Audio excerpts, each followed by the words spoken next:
اب ایاک نستعین کی طرف آتے ہیں. میں نے آپ کو ہر سیشن کے ساتھ کچھ چیزیں سمجھائی ہیں کہ الفاظ کے کچھ خاص معنی ہوتے ہیں. ابھی نستعین اصل میں لفظ ہے اعون سے، اعون، عین واو اور نون، اس کی اصل ہے عین واو اور نون، اعون.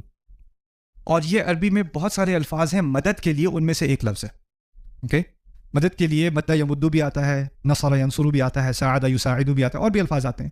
مدد کے لیے کافی سارے الفاظ استعمال ہوتے ہیں، لیکن ہر لفظ کا ایک خاص رنگ ہوتا ہے. تو اعون میں کیا خصوصیت ہے پہلے یہ سمجھ لیں، پھر نستعین صحیح طرح سے سمجھ میں آئے گا. اعون میں ہوتا ایسا ہے کہ جیسے فرض کریں، میں مثال دیتا ہوں، آپ گاڑی چلا رہے ہیں، آپ کا ٹائر جو ہے وہ پنکچر ہو گیا، تو آپ کو سائڈ پہ گاڑی کھڑی کرنی پڑی.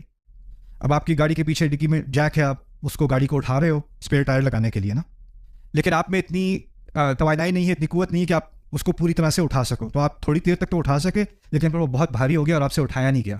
تو راستے سے کوئی گزر رہا تھا، آپ نے کہا بھائی آپ ذرا میری مدد کر دیں گے تھوڑی سی، اس سے زیادہ مجھ سے ہو نہیں رہا. تو اس نے پھر آپ کی تھوڑی سی مدد کی اور پھر وہ اٹھ گیا، پھر آپ نے ٹائر چینج کر لیا. چلو جی، ایک مثال ہو گئی. ایک اور مثال ہے، آپ کا ٹائر جو ہے وہ پنکچر ہوا، آپ نے سائڈ پہ گاڑی کھڑی کی، آپ گاڑی میں بیٹھے ہوئے ہو، کھڑکی آپ نے نیچے کی، کوئی گزرا تھا، یار ذرا یہ میرا فیوریٹ گانا لگا ہوا ہے، میں سن لوں، تم ذرا ٹائر چینج کر دو گے میرا، یہ تو آپ نے مدد، دونوں سینیریو میں آپ نے مدد مانگی ہے. لیکن ایک سینیریو میں اور دوسرے سینیریو میں فرق ہے. ایک سینیریو میں آپ نے اپنی پہلے پوری کوشش کی جہاں تک کر سکتے تھے، اور جہاں آپ اپنی لمٹ تک پہنچ گئے، اپنی انتہا تک پہنچ گئے، اس انتہا پہ پہنچنے کے بعد پھر آپ نے مدد مانگی. اور دوسری صورتحال میں کیا ہوا، آپ نے کیا اپنی پوری کوشش پہلے کی؟ نہ، بس مدد مانگ لی اور پھر بیٹھے، یار کو مدد نہیں کر رہا، کوئی میری مدد ہی نہیں کرتا، میں بیٹھا کب سے مدد مانگ رہا ہوں، مدد آئی نہیں رہی. جب انسان اپنی طرف سے پوری کوشش کر لے اور پھر اس کی اپنی پوری کوشش کافی نہ ہو، اور اس کے کافی نہ ہونے کی وجہ سے اب وہ مزید مدد مانگے، اس کو کہا جاتا ہے استعانہ اعون سے. تو ہم کہتے ہیں اعانک اللہ، دعا ہے عربی میں اعانک اللہ، اللہ تعالیٰ آپ کو اعون دے اپنی. اس کا مطلب کیا ہے، آپ بڑی کوششیں کر رہے ہیں، لیکن آپ کی کوششوں کی ایک حد ہے، اس حد سے آگے آپ انسان ہونے کے ناطے نہیں جا سکتے، اس کے مزید اللہ تعالیٰ آپ کی مدد کرے. اور یہ اللہ تعالیٰ کا ایک قاعدہ ہے، وہ کیا ہے، اللہ کسی کی مدد نہیں کرتا جو پہلے اپنی پوری کوشش نہ کر لے. ابراہیم علیہ السلام نے دعوت دی، ان کی دعوت کی بہت مخالفت کی گئی، اس مخالفت کے جواب میں ان کو آگ میں پھینکا جانا تھا، اور اس تمام شدت کو برداشت کرنے کے دوران اللہ تعالیٰ نے پہلے سے نہیں بتا دیا آگ ٹھنڈی ہوگی فکر ہی نہ کرو. پہلے اپنی طرف سے انتہائی صبر انہوں نے خود کیا ہے، اور جب پھینکے گئے ہیں اس کے بعد حکم کیا آیا ہے، یا نارو کونی بردن و سلاما علی ابراہیم، آگ ٹھنڈی ہو جا. اللہ ایسا بھی کر سکتا تھا کہ آگ جلتی ہی نہ، شروع سے وہ جلانے کی کوشش کریں، جلے ہی نہ، ایسا بھی ہو سکتا تھا، وہ نہیں کیا. موسیٰ علیہ السلام کے قصے میں لاٹھی کیا بن جاتی تھی، سانپ بن جاتی تھی. میں کہتا ہوں اگر سانپ بنی جاتی تھی، اور اتنا ڈراؤنا سانپ تھا، اور وہ فرعون کے محل کے اندر موجود تھا، اور لاٹھی پھینکی اور سانپ بن گیا ہے، تو مسئلہ ہی کیا تھا، سانپ نے تھوڑا سا اوپر چڑھ کے ایک ہی دفعہ تو ڈسنا تھا، سارا مسئلہ حل، فرعونیت کا سارا مسئلہ حل، حکومت گر جاتی، موسیٰ علیہ السلام اسی وقت حکمران بن جاتے، ساری کہانی ختم.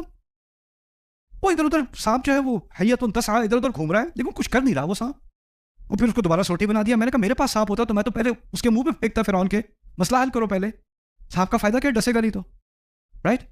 لیکن اگر ایسا ہوتا تو کیا موسیٰ علیہ السلام کی انتہائی کوشش کا پہلے امتحان دیا جاتا کہ نہیں؟ پہلے انتہائی کوشش پھر اللہ کی مدد آتی ہے، پہلے انتہائی کوشش پھر اللہ کی مدد. صحابہ بدر میں گئے ہیں، ہماری سیرت نبی کی سیرت میں صلی اللہ علیہ وسلم صحابہ بدر تک پہنچے ہیں. آپ کو پتہ ہے بدر کا حوالہ قرآن نے 2 مرتبہ دیا ہے، اور دونوں مرتبہ بتایا ہے کہ فرشتوں کی طرف سے اللہ تعالیٰ نے فرشتوں کی مدد بھیجی تھی بدر میں. وَلَقَدْ نَصَرَكُمُ اللَّهُ بِبَدْرٍ وَأَنْتُمْ أَذِلَّةٌ، اللہ نے تمہاری بدر میں مدد کی تھی اور تم کمزور تھے.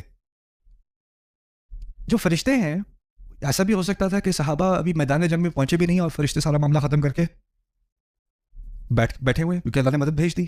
لیکن پہلے کیا کیا، بار بار قصہ سنتے ہیں، 313 تھے، اتنی سی ہمارے پاس جو ہے وہ تلواریں تھیں، 2-3 گھوڑے تھے، کچھ یہ سامان نہیں تھا، اور ان کی 1000 فوج تھی. اللہ تعالیٰ نے 2-3 ہزار فرشتے بھیجے تھے. اور پھر یہ بھی کہہ دیا تھا یمددکم ربکم بخمسۃ من الملائکۃ مسومین، 5,000 من الملائکۃ مسومین، 5000 بھیج دے. اس کے لیے کیا ہے، 1000 کے مقابلے میں 5000 بھیج دے. احد میں 3000 سے کیا 5000 بھیج دے.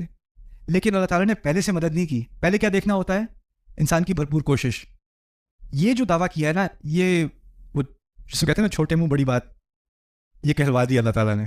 اللہ تعالیٰ ہم آپ سے اس وقت مدد مانگ رہے ہیں جب ہم اپنی پوری کوشش کر چکے ہیں.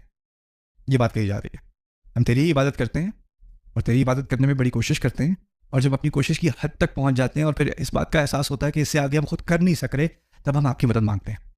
ایاک نستعین.